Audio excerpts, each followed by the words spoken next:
শ্রীকৃষ্ণ। শাস্ত্রচক্ষুর শ্রীমদ্ভগবদ্গীতার আজকের ক্লাসে সকলকে স্বাগতম। আজকের পর্বে আমি প্রথম অধ্যায়ের ষষ্ঠ শ্লোকটি শুদ্ধ উচ্চারণ নিয়ে আলোচনা করব। এর পূর্ববর্তী ভিডিওতে আমি এই অধ্যায়ের পঞ্চম শ্লোকটির শুদ্ধ উচ্চারণ নিয়ে আলোচনা করেছিলাম। যারা পূর্ববর্তী ভিডিওটি দেখেননি, উপরের আই বাটনটি ক্লিক করে দেখে নিতে পারবেন। তো সকলকে সম্পূর্ণ ভিডিওটি দেখার জন্য অনুরোধ করছি। আমাদের এই শাস্ত্রচক্ষু চ্যানেলে যারা নতুন, প্লিজ চ্যানেলটিকে সাবস্ক্রাইব করবেন এবং ইতোমধ্যে যারা সাবস্ক্রাইব করেছেন তাদেরকে অসংখ্য ধন্যবাদ।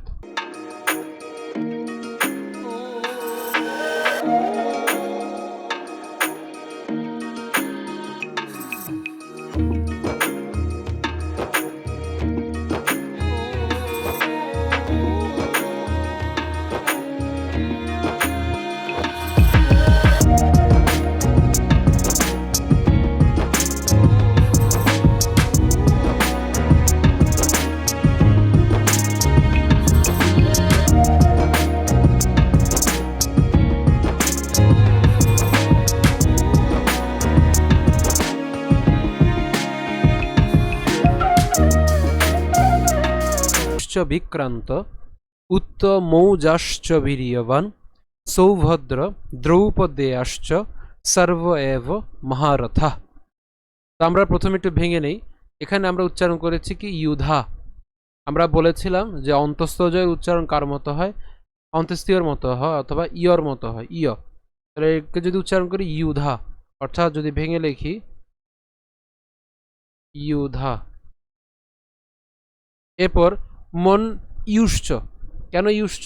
কারণ হচ্ছে এখানে জফলা থাকলে আমি বলেছিলাম জফলা উচ্চারণ কার মতো হয়? ইয়, অর্থাৎ অন্ত্যেষ্টিয়র মতো হয়, ইয়র মতো হয়। তাহলে এখন ইয়র সাথে যখন রস্যুকার আসবে তখন ইউ, আর তার সাথে এখানে তালব্যশকে আমরা আলাদা করে নিচ্ছি, তার মানে ইউস, আর বাকি থাকে কি চ। তাহলে আমরা যদি একসাথে উচ্চারণ করি ইউশ্চ। আমরা আপনাদের সুবিধার জন্য একটু ভেঙে দেই। মন ইউশ্চ, ইউস চ। ঠিক আছে, তাহলে ইউধা মন ইউশ্চ বিক্রান্ত উত্তমৌজাশ্চ। এখানে মৌজাশ্চ উচ্চারণ করলে হবে না। কেন হবে না? কারণ এখানে আমাদের ওকার নেই, এখানে রয়েছে কি ঔকার। যেহেতু ঔকার রয়েছে এজন্য আমাদের উচ্চারণটি হবে মৌ, নট মো। ঠিক আছে, তাহলে আমরা আবার উচ্চারণ করছি উত্তমৌজাশ্চ।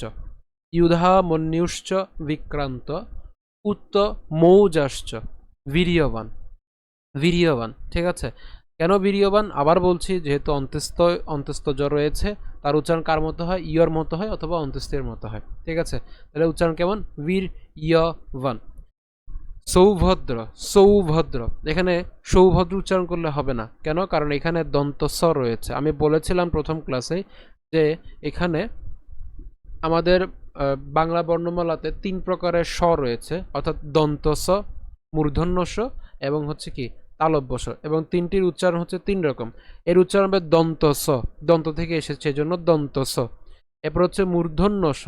ঠিক আছে, আমাদের যে মূর্ধা রয়েছে সেখান থেকে মূর্ধন্য স উচ্চারণ হচ্ছে, এবং তালু থেকে যেটি আসছে সেটি হচ্ছে তালব্য স।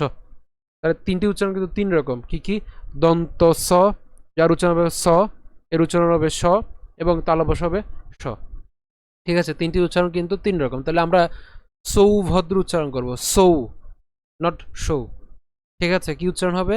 সৌ। তাহলে সৌভদ্র দ্রৌপদেয়াশ্চ। খেয়াল করুন, আমরা দেয়াস চ আমরা ভাঙছি। ঠিক আছে, এখানে ভাঙলে সুবিধা হবে যখন আপনারা সুর করে বা যে কোনো সুরে করুন না কেন, যে সুরেই পাঠ করুন না কেন, কিন্তু উচ্চারণ যখন ক্লিয়ার হবে আপনার সুরও কিন্তু কি হবে? অনেক সুন্দর হবে। ঠিক আছে, তাহলে উচ্চারণ কেমন হবে? দ্রৌপদেয়াশ্চ সর্ব, সর্ব এব মহারথা, সর্ব এব মহারথা। খেয়াল করুন, এখানে আমি মহারথা উচ্চারণ করেছি, থা। এখানে মহারথা উচ্চারণ করিনি, ত উচ্চারণ করিনি। কেন? কারণ এখানে ত নেই। তাহলে আমাদের বুঝতে হবে কোথায় দ রয়েছে, কোথায় ধ রয়েছে, কোথায় ত রয়েছে, কোথায় থ রয়েছে। ধ থাকলে ধয়ের উচ্চারণটি হবে মহাপ্রাণ। ঠিক আছে, আর দয়ের উচ্চারণ হবে অল্প প্রাণ। একই রকমভাবে তয়ের উচ্চারণ অল্প প্রাণ, থয়ের উচ্চারণ হবে মহাপ্রাণ। তাহলে আমরা যদি সম্পূর্ণ শ্লোকটি যদি উচ্চারণ করি কিভাবে হবে? ইউধা মন্যুশ্চ বিক্রান্ত উত্তমৌজাশ্চ वीर्यवान् सौभद्र द्रौपदेयश्च सर्व एव महारथा। আরেকবার युधा मन्युश्च विक्रांत उत्तमौजाश्च वीर्यवान् सौभद्र দ্রৌপদেয়াশ্চ সর্ব এব মহারথা। ঠিক আছে, তো আমরা এর অনুবাদটি একটু দেখে নেই। আর আছেন পরাক্রমশালী যুধান্য বা বাংলায় যুধান্য, বীর উত্তমৌজা, সুভদ্রা পুত্র অভিমন্যু এবং দ্রৌপদীর পুত্রগণ, ইহারা সকলেই বীর।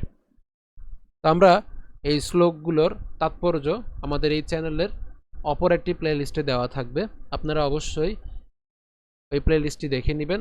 আমাদের গীতার যে যতগুলো শ্লোক রয়েছে সবগুলো শ্লোক নিয়ে প্রতিটি শ্লোকেরই আলাদা আলাদা করে তাৎপর্যের ভিডিও সেই প্লেলিস্টে দেওয়া থাকবে। সকলকে ওই প্লেলিস্টটি দেখে আসার জন্য অনুরোধ করছি।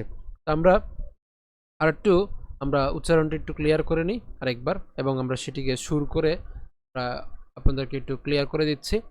আমার সাথে সাথে অবশ্যই বলবেন।